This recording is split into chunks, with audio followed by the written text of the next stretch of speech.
ناظرین، کیا آپ جانتے ہیں کہ حضرت نوح علیہ السلام کی کشتی دنیا کی سب سے پہلی اور عظیم کشتی تھی؟ یہ کوئی عام کشتی نہیں تھی، بلکہ یہ اللہ کے حکم سے بنائی گئی نجات کی علامت تھی۔ آج کی اس ویڈیو میں ہم جانیں گے کہ حضرت نوح علیہ السلام کی کشتی کے حیرت انگیز فیکٹس کے بارے میں، کہ کشتی کا سائز اور بناوٹ کیسی تھی، اور وہ تفصیلات جو اکثر لوگ نہیں جانتے۔ ویڈیو شروع کرنے سے پہلے آپ سے گزارش ہے کہ ویڈیو کے اینڈ تک ہمارے ساتھ رہیں، اور اگر آپ کو یہ ویڈیو پسند آئے تو لائک کر کے چینل کو سبسکرائب کر دیں۔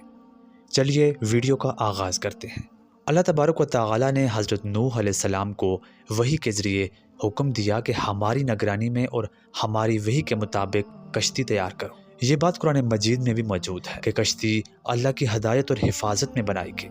حضرت نوح علیہ السلام نے خشک زمین پر کشتی بنانا شروع کی، حالانکہ وہاں پر پانی کا کوئی نام و نشان موجود نہیں تھا۔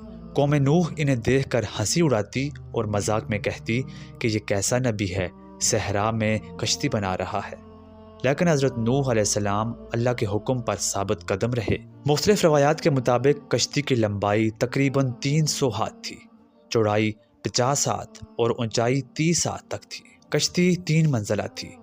نچلا حصہ جانوروں کے لیے تھا، درمیانی حصہ انسانوں کے لیے، اور اوپر والا حصہ خوراک اور سامان کے لیے بنایا گیا تھا۔ یہ تقسیم انتہائی منظم اور سوچ سمجھ کر کی گئی تھی۔ اللہ تعالیٰ کے حکم سے ہر جانور کا ایک ایک جوڑا کشتی میں سوار کیا گیا۔ یہ اس بات کی دلیل ہے کہ کشتی صرف انسانوں کے لیے نہیں تھی، بلکہ پوری زمین کی زندگی کے تحفظ کے لیے تھی۔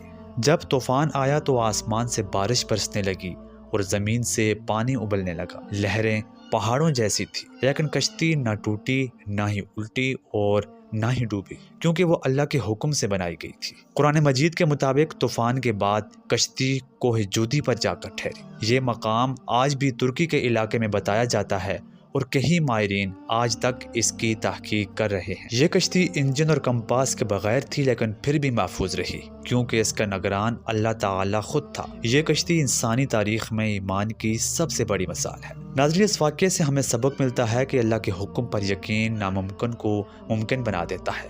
مذاق اڑانے والے ہمیشہ خسارے میں ہی رہتے ہیں۔ نجات کا راستہ صرف اطاعت کا ہی ہوتا ہے۔ آج کی ویڈیو میں اتنا ہی، ملتے ہیں آپ سے اگلی ویڈیو میں کسی نئے موضوع کے ساتھ۔